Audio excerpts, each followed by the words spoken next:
So he walks down the corridor, opens the door.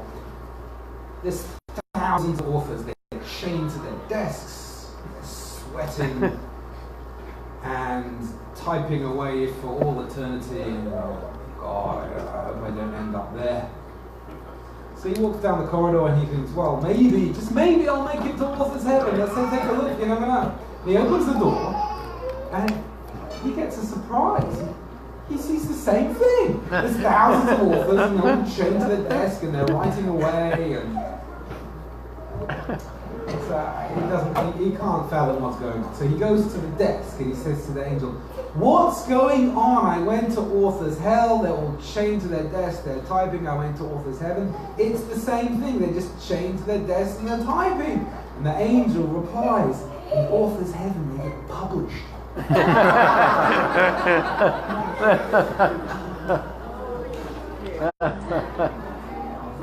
So I like that story because when I do get lonely and I'm chained to my desk, I remind myself that there's thousands of people out there, like many of you, who benefit from the work and connect with it. And we had a wonderful session tonight.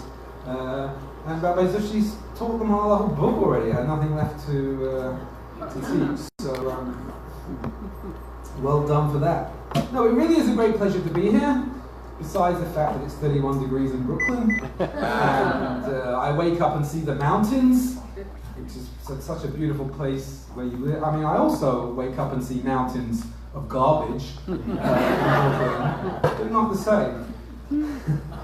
But tonight's topic is Hasidic wisdom, particularly as taught by, we had a picture before, Rabbi Shmuel Zalman of Liadi, known in these circles as the old Rebbe, the Alter Rebbe, Shmuel Zalman, his life, his contribution. So let's go back to 1793.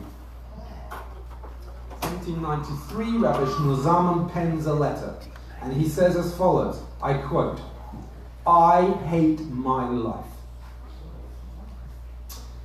Now, in America today, it's cool to say, oh, I hate my life. People talk like that. In 1793, no one spoke like that. And especially a Hasidic rabbi, you don't find people speaking this language. But what he says in the letter is like this. You're all coming to see me for advice. You pour out your souls to me. All your pain, all your suffering, all your illnesses, all your misfortunes. Remember, in those days, infant mortality was very, very high. Life expectancy was 35 years old. People lived in mud huts. It was freezing. Quality of life was low. And they're all coming to Rabbi Shmuel Zalman. They're telling him their problems. And he writes, I'm absorbing all your pain. Every single one of you, I take a bit of your pain, and I can't take it anymore. I hate my life. And if you carry on coming to see me in this kind of volume, sharing this kind of pain, I will run away. I'm leaving because I can't take it anymore. Now, any of you who know a little bit the stature of a Hasidic Rebbe, the last thing a Hasidic Rebbe wants to do is run away from his flock. A Rebbe is like the captain of the ship. He's the last to leave the ship. He loves his people. But what do you see from this one letter, this one historical insight? Shmuel Zalman was an empath. He deeply felt the pain of others. Probably many of you in this room are empaths. You're surrounded by toxic people, you just can't take it anymore. You have to get away from them. You need to practice self-care. And that's really what Rabbi Shmuel Zalman was saying. Look, I need to, as much as I want to help you, I've got to practice self-care. So what did he do? He said, listen, I've got a great idea. I'm going to write everything that I tell people when they come to see me. I'm going to put it in a book. And that way I will keep my sanity. And that's how the Tanya came to be. It came to be because Rabbi Shmuel Zalman was such an empath that it was a coping mechanism. Another snippet, if you just want some picture of what the man was like, another kind of snippet that's reached us. So when he was giving over his teachings in public, saying Hasidic wisdom, he would sometimes reach a very emotional state of ecstasy, and he would start to roll on the floor. And rabbis don't tend to do that anymore. I mean, I would do it now, but it's this time, because I'm not yet in a state of ecstasy. But he was a very expressive person. He had a lot of feeling, and he had to express it.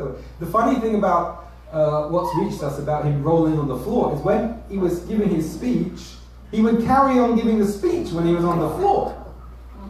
And in those days, they didn't have microphones, they didn't have tape recorders. The way you recorded the speech is you had what we call human tape recorders, people with very good memories, and they would listen to the Rebbe speaking and write it down afterwards. And so the people listening to the speech, they would roll on the floor with him. So they could capture what he was saying when he was rolling on the floor. And one of them heard him saying as follows. He would say, I don't want anything. I don't want the afterlife. I don't want this world. I just want you, God. I just want you. So he was a very emotional man. But unlike some very emotional people, he wasn't a mess. I'm a bit of a mess. That's another discussion. A lot of people, one of the reasons I like writing is it brings me sanity. I sit and I write, and a lot of emotion. The word emotion in English comes from the Latin, which means disturbance. Because a feeling actually, you were trying to get something done and you were disturbed. So the mind can often calm the heart. I know in my own life it's the case. But Rabbi Shlomo Zalman, in addition to being an empath, was a scholar, very fine scholar. Rabbi Hanoka mentioned that when he first came to the court of his master, the Maggid of Mezrich, his master told him, recodify the law. I don't know if any of you have studied Jewish law, but it's extremely complicated. It's like saying, rewrite the tax code. So here's one of the greatest mystics in the last 200 years. His teacher says to him, rewrite the tax code. What's going on? Because there's another side to him. The other side to him, he was a great scholar, and he had an ability to take subtle ideas, spiritual ideas, ideas about emotions and feelings of the heart, and managing emotions and feelings of the heart, and he was able to write a book about that. And that was before the whole school of self-help literature existed, the whole school of, Rabbi Hanoka mentioned before, the school of psychology.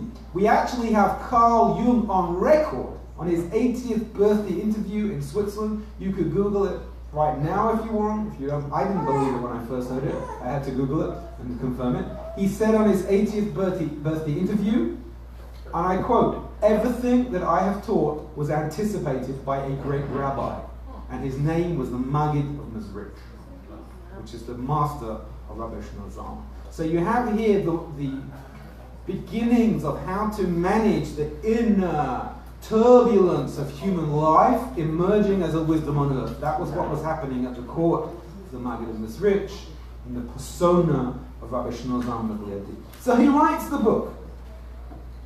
And the book is basically his teachings, which he is sharing, because he's trying to keep his sanity. And it causes great controversy. His own colleagues attacked him. One of his closest colleagues, the person who he raised all the money for in Israel, attacked him in public. They didn't have Twitter in those days, they used letters, but it was a public debate. And his colleague said, I'm sorry, Rabbi Shlomo Zalman, but the way he said it is, you've taken the sun out of its sheath, which is basically saying, you've given away the secrets of the trade. You don't teach the people this much, because you're making the rabbis useless. You have put a Chassidic Rebbe in a book. Why do we go to a Rebbe? Because our hearts are hurting. We're suffering. We want advice. We want someone to soothe our souls. And instead of going to the rabbis and the Rebbe, they're just going to buy the book. You've rendered us all redundant. Which was historically one of the reasons, by the way. If you, like me, did not grow up having any access to this wisdom. That's historically one of the reasons. The rabbinic establishment repressed it because it reduces their power. We have direct relationship with God through a book like the Tanya. You don't need the rabbi, you don't need the synagogue, you don't really need it. I mean, I'm saying the wrong thing, right? Of course you need it! But what the Tanya is doing is, we need, of course, a synagogue for community, for connection, for learning. But the Tanya is really teaching you how in your heart to find God. So, that's a little bit of the background of the book. But we didn't just come here for a history lesson tonight. I want to share with you the entire book. How long do you have? No, I've studied this book many, many times. It was my inspiration for connecting with Judaism in a very serious way. I used to be a 3 times a year Jew, and now I'm a 3 times a day Jew. You know what I mean? Pray 3 times a day. But for me, it was a discovery that there's psychological insight, there is mystical insight, but there's a rabbi that understands me. At my bar mitzvah, the rabbi gave a long speech, and he just basically said, if you don't come back next week, your bar mitzvah is a waste of time. Because there was this phenomenon that the boys would, they would practice for the bar mitzvah. Afterwards, like, okay, I've done that, I've graduated from Judaism, see you later. And he knew I was going to do that. And I did that. I didn't come back the next week. So he gave a lot. I mean, my pillow was soft, my bed was comfortable. Why go back to the synagogue? That's what I felt, because he's just going to tell me off again. I'm just a bad person. And when you open the Tanya for the first time, this is my experience, you get the sense, this man understands me. My own rabbi in my own synagogue doesn't understand me. This rabbi who lived 200 years ago, he really understands. So how did that happen? So interestingly, I'll just give you this one more historical tidbit and then we'll do the whole book, okay? Interestingly, Rabbi Shmuel Zalman was the youngest of all the students of the Maggid, his master. The Maggid had probably a room of this size. He had about 60 very prominent students. And they became the most famous rabbis in Europe. They each went to different locations and they set up synagogues, houses of teaching, and they turned a room from this side, became, 100 years later, Hasidism in Eastern Europe was the dominant force. It was so compelling, so powerful, so interesting, so beneficial. The value in Hasidic teachings just sold itself. Rabbi Shmuel Zalman was the youngest. He was 20 years old when he came, and they were all big rabbis, big holy people. I mean, not that he was a small rabbi, he was a young one. And so it turns out the Maggid passes away in 1772. The Tanya was written in 1796, or published, but it was written earlier and distributed in manuscript form 1793. So from 1772 to 1793, what did Rabbi Shmuel Zalman do? From the age of 20-something to 40-something. What did he do? He wasn't actually a practicing Hasidic rabbi for many years. For the first decade, we really don't know what he was doing. But when you open the Tanya, before you read chapter 1, there's an introduction. The introduction is actually a letter he wrote to the community. And in the introduction, he tells you what he was doing. He says, listen, I'm just writing here advice that I gave people when they came to see me. In other words, he's saying, I had a clinic. When you buy a diet book, you don't want to buy a good diet book by, I used to go to my doctor. Thank God I've lost a bit of weight. I used to be, bigger chassid. And every time I would go to my doctor, he would say, your cholesterol's too high, you got to lose weight. And I used to bite my tongue and this guy, you're fatter than me, doctor. What are you talking to? You don't want to go to the doctor that tells you to lose weight and he's bigger than you. You want to go to a person who has a clinic. And in that clinic, they've treated many, many people with a success rate. Rabbi Shmuel Zalman didn't just teach. I'm a rabbi, I've got something to say. Rabbis always have something to say. Have you ever heard a rabbi have something to say? He always has a sermon to give. asked him to speak. Oh, really? Okay. And then an hour later, he's still speaking. Rabbis always have a lot to say. But Rabbi Shlomo Zalman wrote in this book, he says, I'm not telling you just my ideas. These are not my Shabbos drushes. These are not just thoughts that I've had. This is my clinic. People came to me and their hearts were hurting. This is what I told them. And their hearts were hurting a little bit less afterwards.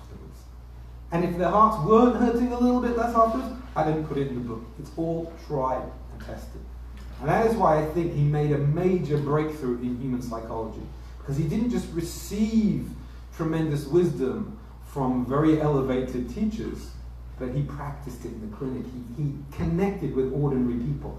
He was the scholar and the empath.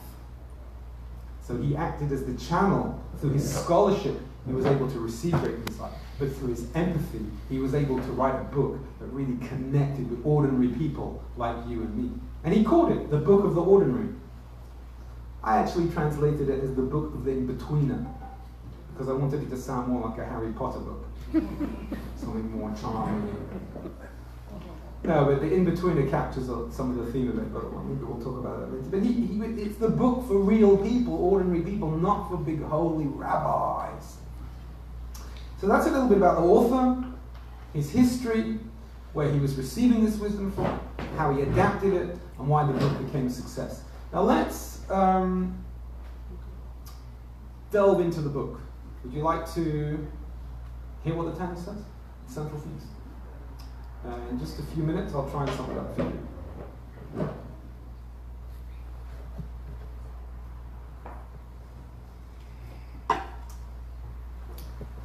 The Tanya as it's published today actually has 5 parts to it. We do not have time to discuss all 5 parts. So I will just discuss the original 1796 version, which has 2 parts. As you leave, you will have the opportunity to look at part 3, which was added a few years later. That's my latest work. But let's just talk about parts 1 and part 2, because they're really the crucial essence of the book. Part 1 of Tanya is a book, 53 chapters long, a book on emotional management, how to manage your feelings, how to cope with life, and particularly in the context of being a Jew and relating to Jewish observance. But the message is broader, emotional management. Book 2, something completely different. It really is a different book, even though they appeared originally in the same book. Book 2 is really how to get high on God. And the author actually struggled. He didn't know which part to put first. And we know that originally he put how to get high on God as part 1 and emotional management as book 2. And in the last minute, his agent told him,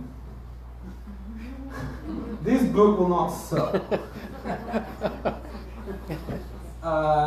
Getting high on God is great, but that's a kind of niche audience. Emotional management, everyone.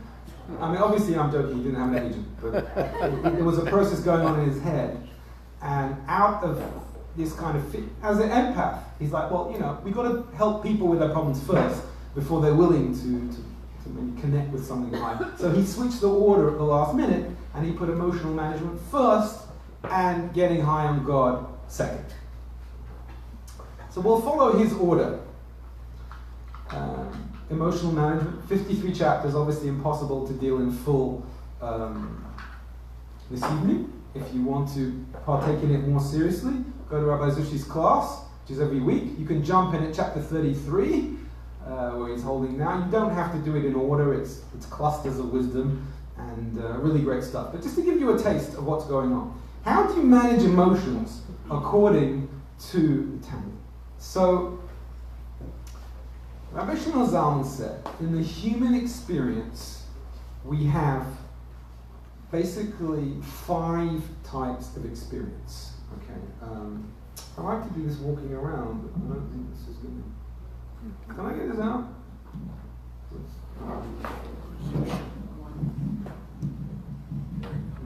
I'm tied to a desk usually. I need to move. Okay.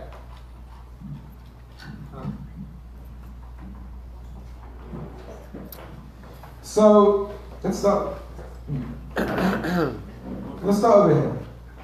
Okay. So over here we have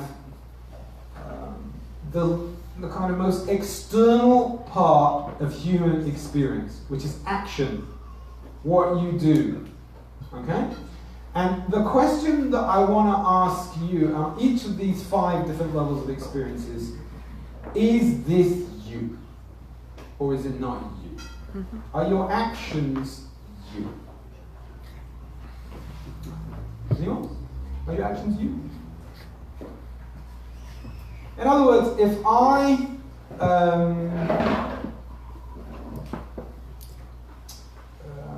spill a cup of whiskey on this gentleman's lap, unintentionally, does that define me in any way? No. What if I do it intentionally? Well, kind of. That wasn't very nice of me, but you know what? Then I tell you, Rabbi Anoka told me today that he was in the car for 6 hours driving because he was doing carpool for the kids. You know, if I told you I've been driving 6 hours in traffic, so some tragedy, God forbid, is going on, okay, well, I'll let you off. Right? So I'm not going to be defined by what I do. Of course, we do judge people for their actions, but what I mean by the question, is this you, is could it be excusable as not? Is there any way we perceive it as separate from you? So an action could always be, obviously if someone did a murder, God forbid, or did something very terrible, they're accountable for their actions for a long time. So I'm not saying a person's unaccountable, but there's a level of distance from identity. Action's quite distant from identity, okay? Now let's go to here, I'm going up one, okay? Here we have speech. What you say, what you write, what you tweet, what you put on. So you have this phenomenon of people tweeting things and then losing their job because it was the middle of the night and they were half asleep and, I didn't really mean it, right? And then what's our reaction? Of course you meant it, that's why you said it. No, but I was on drugs. Can you get out of a tweet? Yes or no? No? Unless you apologize. Sorry? If you apologize. Yeah, you apologize. I was terribly upset. I didn't really mean it. Or I did mean it, but I've come to realize that I was wrong. So a tweet doesn't necessarily define you. Okay? Now, action and speech are described by the Tanya as the clothing of your identity. In other words, you have an identity. I'm wearing here a jacket. Okay? So I move my left arm, the jacket moves with it. So it kind of expresses me. I'm moving, my clothes are moving with me. You don't see the body inside. And the clothing is basically telling you where I am. But I can take the clothing off, take the jacket off. It's not me. Right? So that is how the symbolism the Tanya uses to describe non-definitive activity. Speech and action, it's close to you, it resembles you, it expresses identity, but it does not define identity. Okay? Now another question. Are you in control of your actions? Yes. I mean, unless psychotic or addicted or you're heavily drugged, in a normal situation, you are in control of it. Are you in control of what you say? Yeah, you're in control of it. So the characteristics of your identity's clothing is that it's not you, it's close to you, it's not you, and it's totally under your control. Okay? Now let's go down here. We're going to deal with the podium in a minute. The podium is going to cause problems. Let's just go to this safe space here. Okay. Feelings. Are your feelings you? No? They're not you? Why not? Are you feeling you change your mind? Feelings because They're only a partial expression of me. Okay. The question was not, are they all of you? But when you have a feeling, is it coming from somewhere within you? It's expressing. Feelings don't lie to you. They might not be based on truth. I'll take fear, for example. Supposing you're in a plane, God forbid, and you're scared you're going to crash, right? And then it doesn't crash. So you were wrong, okay? But the fear was real. Mm-hmm. Your experience of having that fear was your body telling you, your mind telling you, your heart telling you there is danger ahead. And that fear, so an emotion is always there's a certain realness to the expression of emotion. Can you control emotion? Yes. Who said that? How do you control your emotion? God. Okay, now you can control emotion with thought, but not in the moment. In other words, you can reprogram your fear of flying. You read the statistics. You come to know that driving a car is more dangerous than going on a plane. It's a fact, right? You come to know that, air travel is you start to rethink it out, and then the next time you go on the plane, hopefully you don't feel as nervous. But the first time you're in the plane, you're getting scared. You can't just you can't switch emotions. They can't be switched. I mean, alcohol can help, food can help. We have ways of trying to get rid of emotion that we don't want. But emotions are, you can't really control them directly. You can only control them indirectly. Okay? So you're beginning to see a pattern here. The clothing, the speech, and the action is not you, it's your clothing, and you can control it. Your emotions are you, and you can't control, because it's basically coming from what the Rabbi Shlomo called the deep core of the soul. Can't control the core. You can only control its dressing. Okay? So therefore, does it make any sense to get frustrated about something you can't control? Well, you could try. That's actually what stress is. Stress is the feeling you're not in control. And so what does the Tanya advise us? I'm kind of making you the author of the Tanya now. Tanya says that when it comes to action, when it comes to speech, you're in total control. So should you get upset with yourself if you say the wrong thing? Yeah, because you should be saying the right thing. Own your self-control, own your actions, and shape up. You can shape up. You can shape up very quickly. If there's a will, there's a way. A lot of us, my own experience with this was in dieting. About 2 years ago, I just decided I'm not eating any pork. And everyone says to me, "Oh, no pizza?" As if to say, like, something's fundamentally missing. How can you walk this planet without pizza? It's like, you're not living without pizza. And I was like, yeah, no pizza. Because you know what? I just said goodbye to it. Once in your mind you decide not to do something, the willpower is tremendously powerful. When it comes to what you do and what you say. But what you feel, if I would suddenly say, I'm never going to be miserable again, I'm never going to be sad, you can talk yourself to the moon. It's going to happen. I'm never going to be angry. So feelings, you can try and get into a space where the feelings that you don't want don't arise. You can not hang out with the people that make you angry. You can not read the things that make you angry. You can learn how to deal with your anger when it happens. You punch a pillow, you go for a walk, or you, I don't know what you do around there. I haven't found any angry people yet.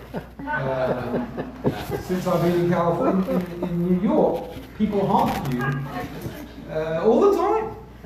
And I'm noticing in California, people are not, they're honking me still, but people are not so angry now. So you can move to California, you won't be so angry. But at the end of the day, you can't control how you feel, because how you feel is really you. So the Tanya advises us don't resist feeling. Don't look at it as something you can control. Look at it as something you can't control. And as Lisa was saying, we have to focus on long-term emotional management. And how do we do that? The fourth level of the human experience is basically your operating system, your value system. Okay? The reason why we get scared and we get angry, anger is a judgment. That person shouldn't have done that. So you have a value system of what people should do and what people shouldn't do. I have a friend, in England there's a lot of traditions and rules. So he was learning to become a barrister, which is an attorney. And to become an attorney in England, you have to do 22 dinners in the bar. And it was a very hot day, one of these dinners. And so my friend took off his jacket. And the not the waiter, the guy in a long coat, what do you call it? Butler. Yeah, but the butler, let's call it. The butler comes up and he says, "Excuse me, sir, you're not allowed to take your coat off here." He says, "Well, I'm hot." No air conditioning anywhere. Think of that. So he says, "Well, I'm hot." So the butler says, "Well, you cannot. Our custom is we don't take off our jacket until the Lord Chancellor, before the Lord Chancellor's taken off his jacket." So my friend's a little bit cocky, maybe he drank a little bit too much. He says, "Well, go tell the Lord Chancellor to take off his jacket because I'm hot." Now the butler has to do what he's told, so he sees him walking up to the Lord Chancellor and he whispers something in the Lord Chancellor's ear, and the Lord Chancellor gets very angry and he says back to the butler something. The butler comes running back and he says to my friend, "The Lord Chancellor said that no Lord Chancellor has taken off his jacket at a bar dinner since 1683, and he's not going to be the first one to do it." So my friend got angry. He thought that was unreasonable, not to take off your jacket when you're hot. You see, because we all have a value system. Value system, if it's hot, it's only reasonable I take off my jacket. The Lord Chancellor had a different value system. We have a tradition since 1683, no one takes off their jacket. That's sacred. Totally. Right? So it depends what your value system is.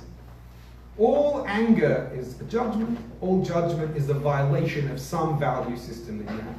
All love is a feeling of desire, of connection, because something is desirable about the thing or the person that you love. I mean, since I have come to California, I want a Tesla. I'm in love. It's sleek, it moves, it's everything I want. That tells you something about me. So emotion is real, but behind an emotion is value system.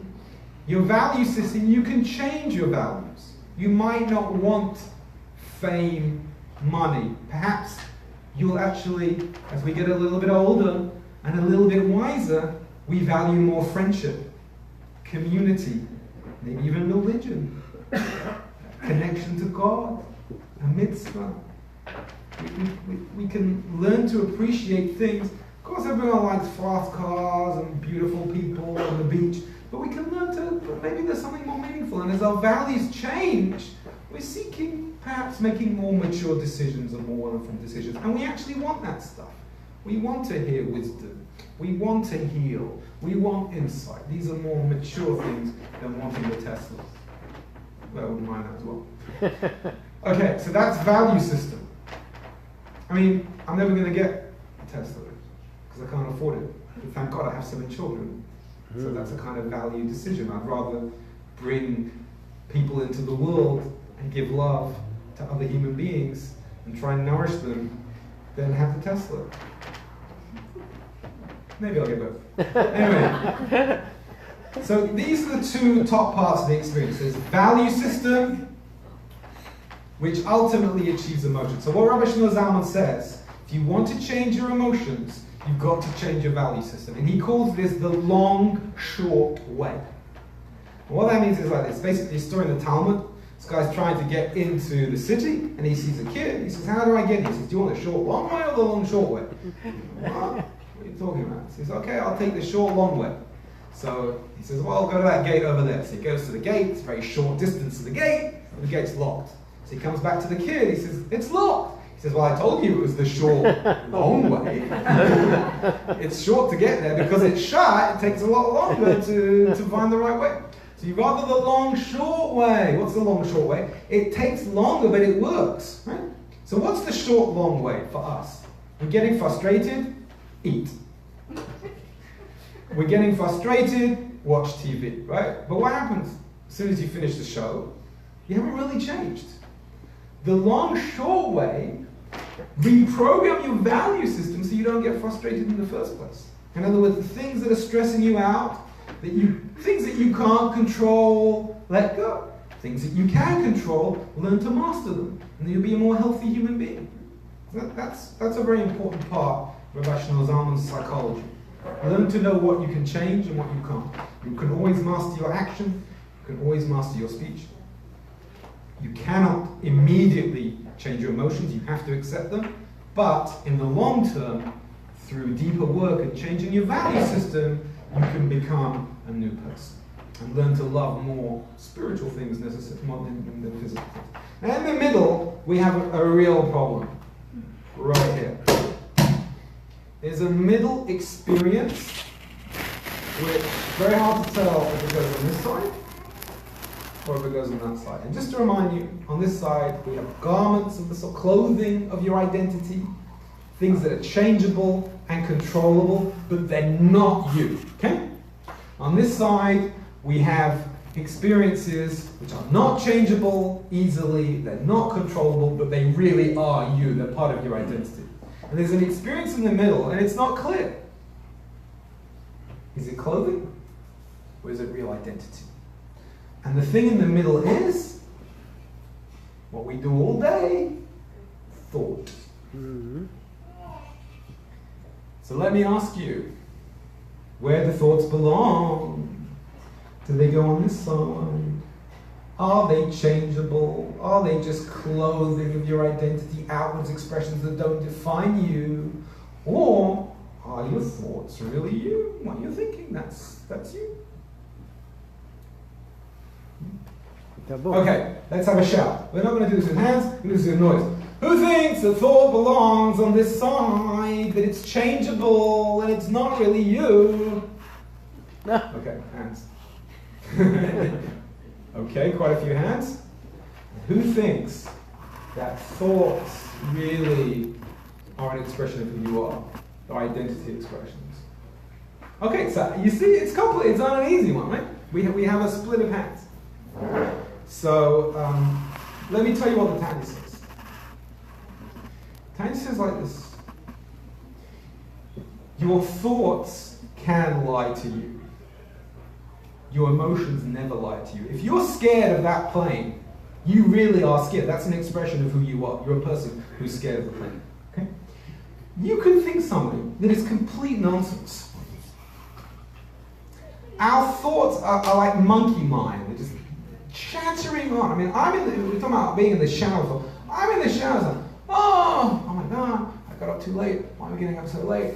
Oh, you're lazy. Oh, no, now I'm more refreshed. And then, oh, is the water going in the right place? Oh, I put the conditioner on before the shampoo. And there's so many thoughts going through your mind, and that's just in the first 20 seconds of the shower. Your mind's just like firing away, right? And according to the Tanya, a lot of it's nonsense. A lot of it's not really. An emotion that you have is always your body telling you something, your mind telling you something about how you're reacting to a situation. But thought, it just fires. Now, of course, it's not. It tells you something. It's the clothing. It's close to your identity. But the author of Tanya, Rabbi Shlomo Zalman, makes a very profound point. He says that's the biggest mistake we make is we think that thought goes on this side. We identify with thought instead of observing thought. Instead of just looking at your thought and saying, okay, that's interesting. Nice one. What's next?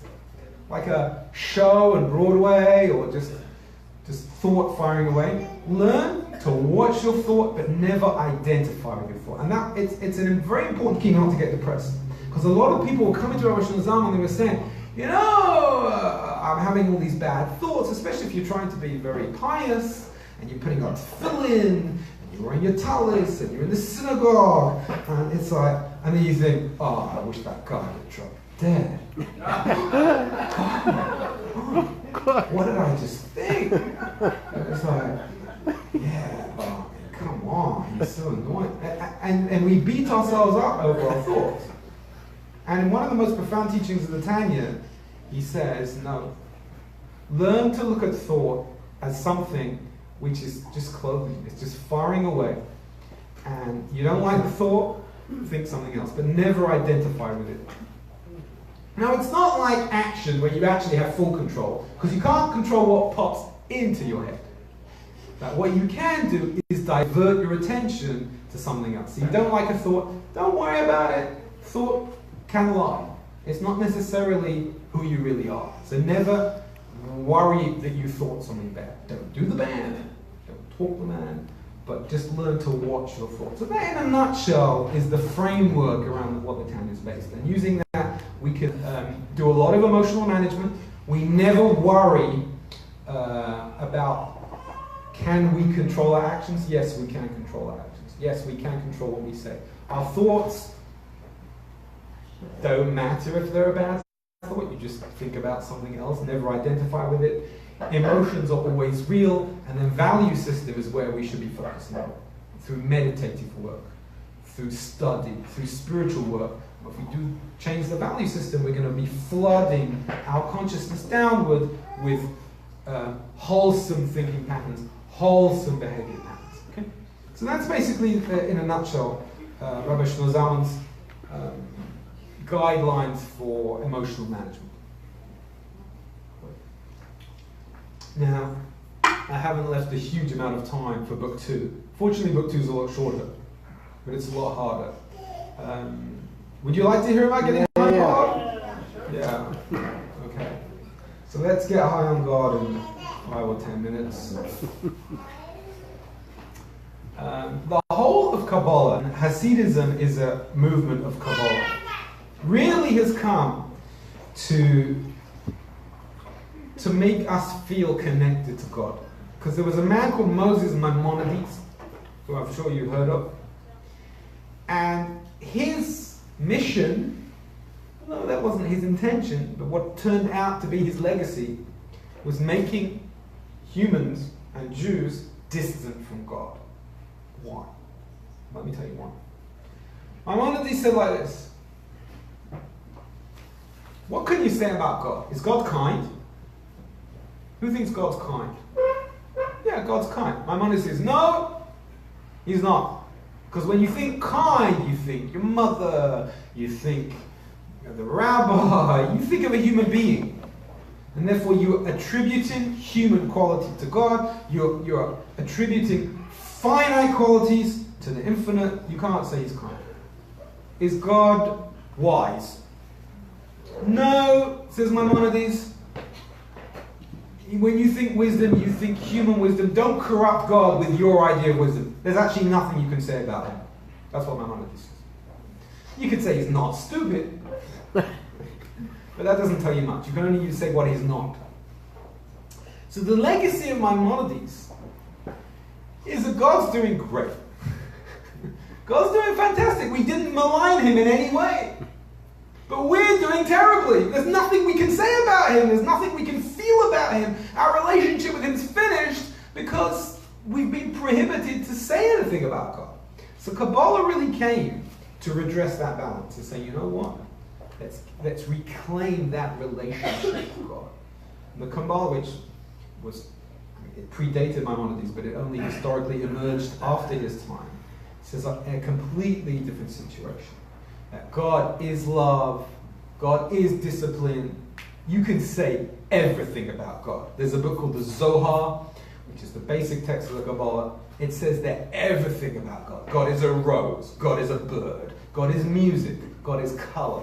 Anything you want to say, any symbol in this world can teach you something about God, because there's a divine energy in everything in this world. And that's before the Tanya.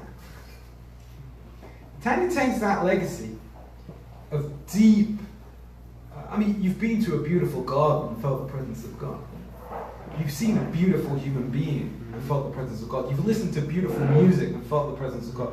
Kabbalah says that's entirely genuine. God is in all those experiences. But the Tanya, in part 2 of the Tanya, takes it even further.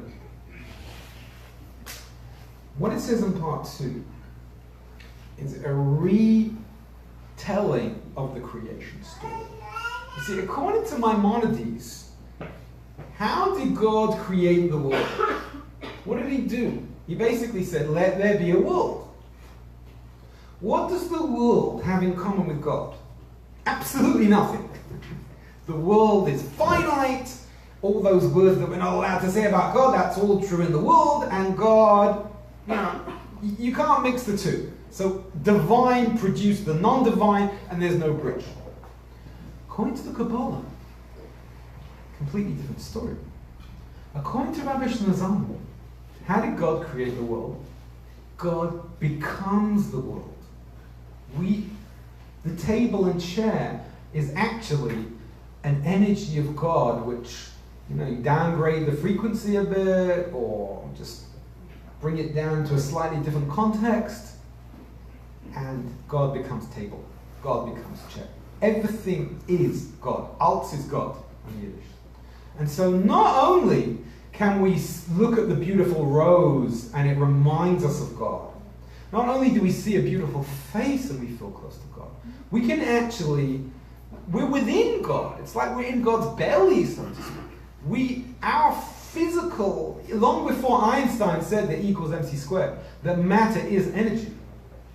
Part 2 of the Tanya said, every physical thing in the world is divine energy, which has crystallized and precipitated into a kind of matter. And book 2 of Tanya is basically the story of how that happened.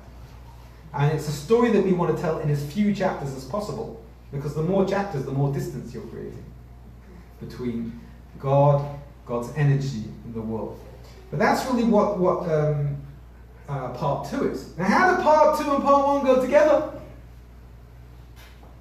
So part 2, get high on God. If you remember when I was standing over here, your value system, your operating system, the way you think. Part 2 is the most powerful way to change that operating system.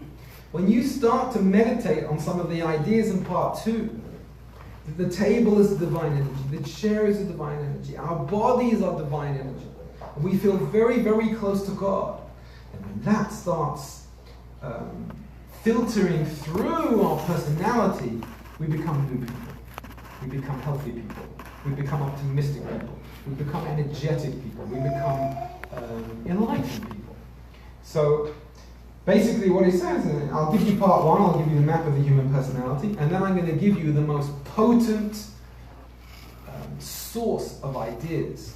We're going to lift you to the greatest potential possible for the human mind, for the human consciousness, so that you can have as a radical transformation as possible. I could go on all night, but that in a nutshell is the essence of the Tanya. I encourage you to learn it, avail yourself of it, particularly in my translation of it, which is especially good.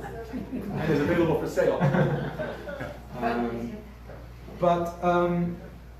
Just think about those things. What Jung, we have Jung on record saying that these ideas are sourced in Hasidic wisdom. Einstein never said it, but it's a development in physics, the relationship between matter and energy, which came by along later. But it's really a very charming wisdom, a very elevated wisdom. It's available to us. We're lucky to have it. It's really changed my life. It's changed the life of many around me, and I hope that you found some insight here. And thank you again to Rabbi Zisha and all rabbis here and everyone that's helped put this wonderful evening together. And thank you for your attention. And may God bless you all to just elevate our thinking a little bit, elevate our operating system and our value system so that we live better lives with better values and bring light to this universe. Thank you.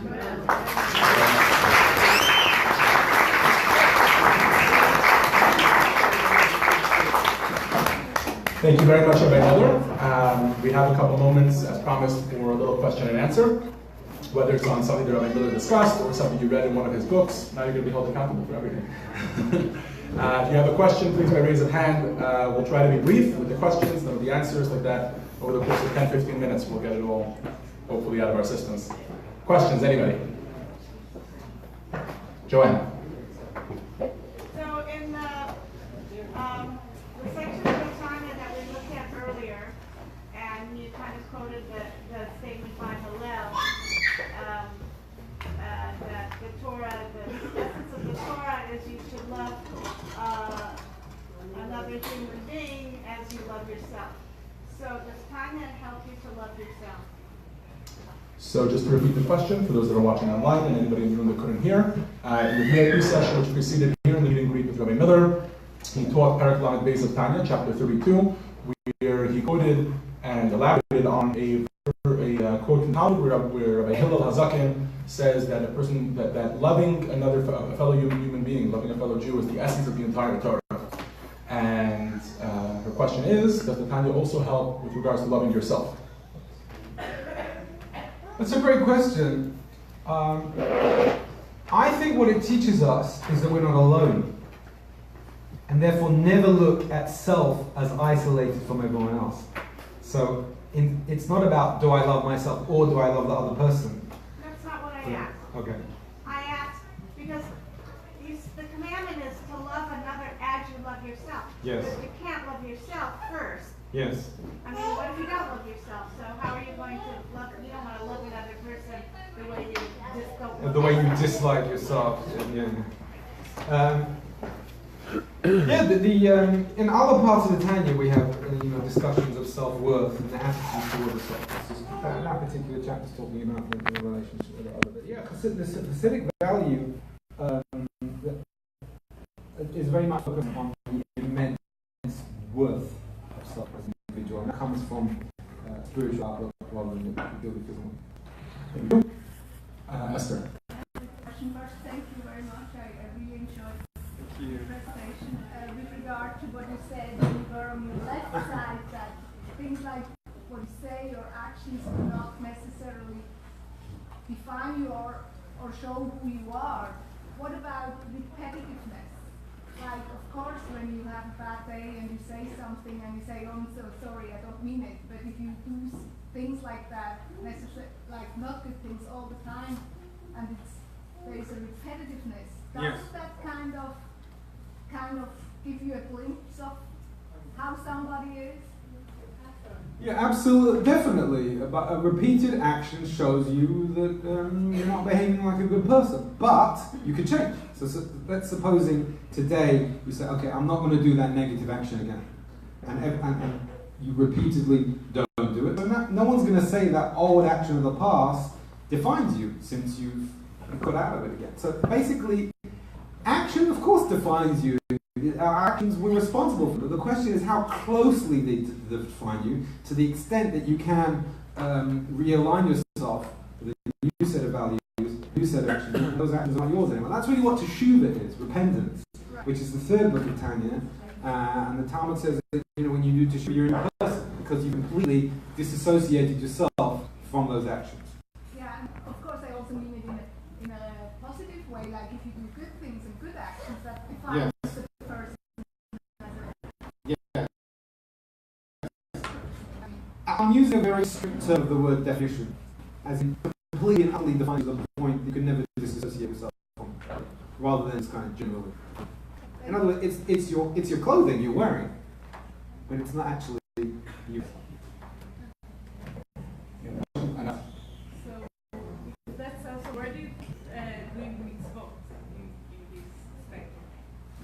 So the question was, and this question I think of speech and action, etc. Where do you put mitzvot? How much does doing a mitzvah define you? That is an excellent question, and if we were here all night, And it's discussed at length in the Tanya. The Tanya actually has a very radical insight into the mitzvot, and that is that really the mitzvot are holy clothes. Your thoughts are the clothes of your identity. We'll think about thoughts for a moment. Your actions are the clothing of your identity. Your speech is the clothing of your identity. A mitzvah is really holy clothing. Instead of dressing up in unpleasant clothing, smelly clothing, mundane clothing, dress up in the nicest clothing that you can. So that's basically the context of the mitzvah. Anybody else? You have any other questions? Yes, Pam. So, Rabbi Miller, would you say that wanting to change your values and elevate them to lead an easier, more meaningful life requires, is it one and the same as divesting from ego? The question is wanting to have a better life directly associated? Changing your values. Changing your values directly associated with divesting yourself from your ego. That's a really good question. I think that values that are based on ego will not, in the long term, be as beneficial to you as those that are based on ego. So the ego is a great motivator, but a lousy teacher. Because it's really teaching you to look at the world as fragmented and therefore act out of self-interest. Now, some great things were done out of self-interest. I mean, democracy really runs on self-interest. For the free market runs on self. We can channel self-interest to the better good, but on a personal level, it has limitations. So I think I would say the answer to your question is teachings which are divested of ego are superior and therefore can be more transformative and more beneficial. But, I mean, if we didn't yet get there, we can also have some nourishing values that are associated with ego as well. We have time for 2 more questions. You ready? Scott. So in your book, you have a Hasidic thought that says, the concerns of my body and ego directly toward a scarcity mentality, competition and jealousy, the best route to fully love my fellow as myself is my happiness and the joy of my divine soul alone. Set that out. What is the next thing? Is that doing mitzvahs is how we're going to find joy in our divine soul, or is there some more particular way that you're leading us with that statement? This is a question of attitude, that the physical world is more nourishing in the immediate sense, in the sensory sense. So when I said I want a Tesla, what I'm basically saying is my senses, my eyes, my body, my 5 senses get nourished. Right? There's 2 types of experience. There's sensory experience and there's intuitive experience. Sensory experience is immediate, it works, but it's kind of short-lived because you can't always taste sweet food. You can't always give your senses an enjoyable experience. But when we move into an intuitive space of what is truth, what is love, love is free. Love is unlimited. Truth is free. You just have to find it. Kindness doesn't cost anything. So when we move into a value system of intuitive values, and that's what matters to me, that kind of space, my spiritual space, my sense of worth as a good person, so then you can find more joy, because the senses, you can't keep them high all the time. That's why I call it getting high on God. You could always be high on God. You can't always be high on crack, or you can't. You get withdrawal systems. You can't always be high on food. You can't always be high on getting attention. Sometimes you won't get the attention. You could always be high on God, which is an attitudinal shift from a sensory value system to an intuitive value system. One more question. I think there was one. There we go. Shimon, go ahead. Let's keep it brief. Would you consider coming here every year? That's all I wanted to hear. I just came for a bit of love. You're like a cousin I never think Shimon speaks for all of us in the crowd when he says that you were very welcome here, you were very enjoyable. If I may answer the question, Shimon, it seems like there is a lot of interest. I've gotten the chance to speak with many people over the course of the evening, and I don't know if everybody is familiar, but everybody here is familiar with the fact that we once annually hold a 25-hour Shabbat of Torah, where it's a full retreat where many people come out of town and stay at the local hotel, and there's a full program over the course of the entire Shabbat. Many people who don't keep Shabbat on a weekly basis use this as an opportunity to do so. We invite anybody from any community out there to join us. For those who want to join this year, the flyers are at the back of the shul. I would invite you back for this year, but we have all our scholars in residence already. I'm not sure if the budget allows it. This year we're having Mr. Sal Litvak, the accidental Talmudist, for those that know him from online. But I would say, Shimon, that I think it's probably a very good idea, and by applause, anybody? If maybe we bring Rabbi Miller in 2 or 3 years for the Shabbat of Torah as a scholar in residence, I think we can ask him all our questions and we can, bask in his wisdom throughout the entire weekend. Thank you very much, Rabbi Miller.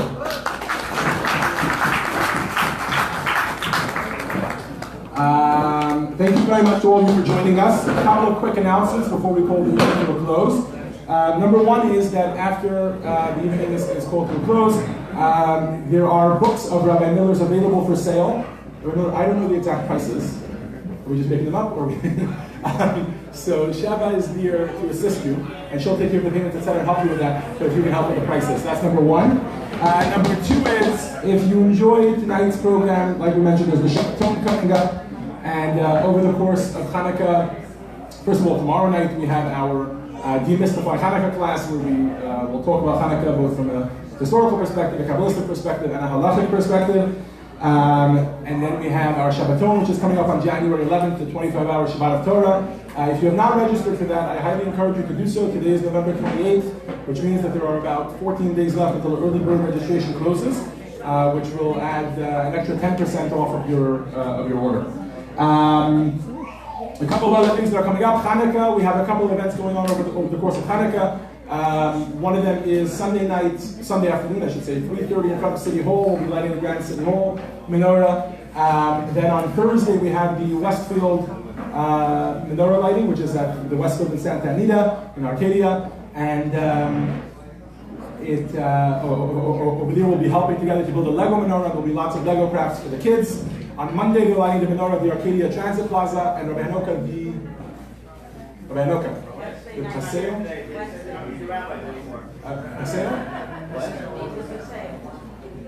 Was Wednesday night at 5. And on Wednesday night at 5 o'clock will be an additional lighting this year at the Paseo Mall on Colorado Boulevard, and that's our Hanukkah events, I think, in total for this year. A couple of children's programs that are coming up. Number one is Judah, of course. If you haven't registered, please do so at the earliest convenience tomorrow afternoon as we're starting our after-school program. Kitty has an unbelievable program prepared. I know because I've been seeing her prepared over the past couple of days. They're going to be building robotic dreidels. They'll be building a menorah out of s'mores. So please join us for that. No, you can't come. I have only for children. Sorry. But ages 5 to 12, that's that. And one more announcement for children is that the winter camp, which we have every year, is open. Registration is open for the winter camp, and you approach Rabbi Simchani Pinson for details on that. I think that concludes all our announcements. And one more announcement is that the Fabregas will be continuing. If anybody wants to join us and sit with Rabbi Miller, with Rabbi Hanoka, Rabbi Pinson, with Rabbi Rifkin from Granada Hills, we'll be sitting here in Fabregas for another little while. Please join us, say l'chaim with us in Fabregas in the spirit of your Christmas. Really good. One last announcement before the last announcement. This was unplanned, but I want to fill you in on what's happening. Baruch Hashem, as many of you know, we're building what will be soon a luxurious mikvah. We've been working very hard at making it happen. Thankfully, the structure's up. It needs some detail inside, etc. Dr. Avshin Achavan, may God bless him, together with his Rebbetzin, are putting together.